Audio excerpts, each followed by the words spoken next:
और मेरे लिए संभव है ईश्वर के द्वारा, पवित्र आत्मा के द्वारा। यही कारण है कि बाइबल हमको सिखाती है जो मनुष्य के लिए असंभव है वो ईश्वर के लिए संभव है। परमेश्वर का वचन बोलता है साधारण मनुष्य अपने साधारण बुद्धि से परमेश्वर के महिमा के कामों को समझ नहीं सकता, यह उसके लिए मूर्खता होगी, परमेश्वर का वचन कहता है, और न वह उन्हें जान सकता है क्योंकि उनकी जांच आत्मिक रीति से होती है। पहला कुरिन्थी अध्याय 2 वचन 14, जब आप परमेश्वर के वचन से आपकी आत्मा का प्रकाशमान, जब परमेश्वर के वचन से आपकी आत्मा का प्रकाशमान, आपकी आत्मा प्रकाशमान होती है पवित्र आत्मा की सेविकाई के द्वारा, तब आप परमेश्वर की इच्छा और उद्देश्य को जान पाते हैं। जिस समय पवित्र कुंवारी मरियम का सामना परमेश्वर के वचन के प्रकाश से हुआ, अर्थात पवित्र आत्मा से हुआ, पवित्र आत्मा की सामर्थ्य से हुआ, तब पवित्र आत्मा की सेविकाई ने मरियम के हृदय के अंदर विश्वास किया, विश्वास की संगति को, विश्वास की उपस्थिति को उत्पन्न किया, विश्वास को प्रकट किया। जैसे विश्वास उसमें प्रकट हुआ, उसने कहा मैं प्रभु की दासी हूँ, आपका कथन मुझ में पूरा हो। उसी समय वचन भ्रूण बन गया, यीशु मसीह बन गया, बालक यीशु बन गया। भविष्यवाणी पूरी हो गई, एक कुंवारी गर्भवती होगी, पुत्र प्रसव करेगी और उसका नाम इमानुएल रखेगी, जिसका अर्थ होगा ईश्वर हमारे साथ है। परमेश्वर का वचन कहता है, यशायाह नबी भविष्यवक्ता ने इसकी भविष्यवाणी की थी ठीक यीशु के जन्म के 750 साल पहले। परमेश्वर का वचन कहता है, सर्वोच्च प्रभु का वचन कहता है, जब परमेश्वर के वचन से आपकी आत्मा प्रकाशमान होती है।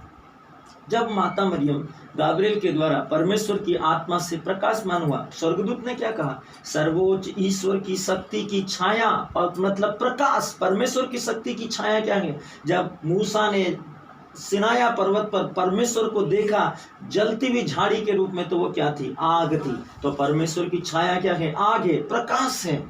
गाब्रिएल यही बोल रहा है, सर्वोच्च ईश्वर की शक्ति की छाया आप पर पड़ेगी, प्रकाश आप पर पड़ेगा, और आप पवित्र आत्मा की सामर्थ्य से गर्भवती हो जाएंगी। जैसे उसने रिसीव किया पवित्र आत्मा, उसके अंदर यीशु की शक्ल में शरीर बन गया। ये बहुत अद्भुत है, लेकिन बहुत आनंदित है, बहुत उत्साहित है। वचन जब आप रिसीव करते हैं, तब केवल मरियम ही पवित्र आत्मा के द्वारा यीशु को अपने अंदर ग्रहण नहीं कर पाई। आप छोटे हो या बड़े हो, सब यीशु को अपने शरीर के अंदर, अपनी आत्मा के अंदर रिसीव कर लेते हैं। उसने कहा तुम मुझ में रहो और मैं तुम में रहूं तो तुम बहुत फलोगे। उसने कहा जो शिक्षा मैंने तुम्हें प्रदान की उसके द्वारा तुम शुद्ध हो गए। उसने कहा मैं पिता में हूं और पिता मुझ में है। उसने कहा सर्वशक्तिमान ईश्वर का वचन कहता है यदि तुम मुझ में रहोगे तो बहुत फलोगे।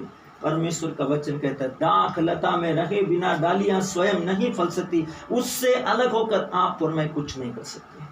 जब आप वचन के प्रकाश को रिसीव करते हैं पवित्र आत्मा की सेविकाई के द्वारा, आप परमेश्वर की इच्छा और उद्देश्य को जान पाते हैं। जैसे वचन को आप रिसीव करते हैं तभी पवित्र आत्मा आपसे बात करता है, आपकी आत्मा से बात करता है, आपके शरीर के दुखमय अंगों को स्पर्श करता है और वो प्रमाणों के साथ आपको विश्वास दिलाता है, चंगाई कर आपको शांति देकर, आपके बोझ को हल्का कर, आपके आंसुओं को पोंछकर, आपके कष्टों को दूर कर वो आपको इस बात का प्रमाण दिलाता है कि कोई है जिसने आपके लिए जान दी, कोई है जो आपको प्यार करता है, कोई है जिसको आपकी परवाह है, कोई है जो बिना किसी शुल्क के आपके लिए कुछ भी कर सकता है। मेरे प्रियो, वो है सर्वशक्तिमान का वचन। परमेश्वर का वचन कहता है हमारे जीवनों में पवित्र आत्मा का मार्गदर्शन बहुत ही महत्वपूर्ण है, और जब तक आपके पास वचन नहीं है मार्गदर्शक भी नहीं है। इसलिए आपके और मेरे जीवन में वचनों का अभ्यास, वचनों पर अध्ययन, वचनों पर मनन होना अनिवार्य है। इतना अनिवार्य है कि आप और मैं खाए बगैर रह सकते हैं लेकिन वचन के बगैर नहीं रह सकते। यही कारण है कि यूहन्ना के सुसमाचार में परमेश्वर का वचन में शैतान लूसीफर यीशु के पास में आकर कहता है कि इन पत्थरों से बोल कि ये रोटी बन जाए और उन्हें खाकर अपनी भूख मिटा लेना। यीशु ने उसे जीवन का रेमा बताया कि यह लिखा है कि मनुष्य रोटी से नहीं जीता, वह ईश्वर के मुख से निकले हुए वचन से जीता है। आपके और मेरे शरीर के अंदर प्राण उसी दिन खत्म हो गए थे जिस दिन हम कलवरी के क्रूस पर थे। यीशु की मृत्यु के साथ जिस समय यीशु मृतकों में से जी उठा, अब हमारे जीवन के अंदर हमारा प्राण हमारे लहू में नहीं है, हमारा प्राण पवित्र आत्मा में है।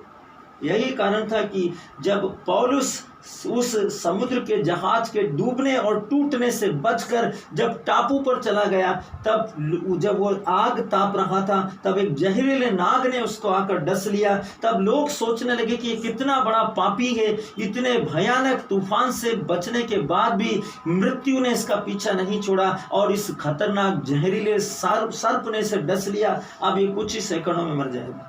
वो प्रचार कर रहा था ठीक ऐसे जैसे मैं आपके सामने बोल रहा हूँ।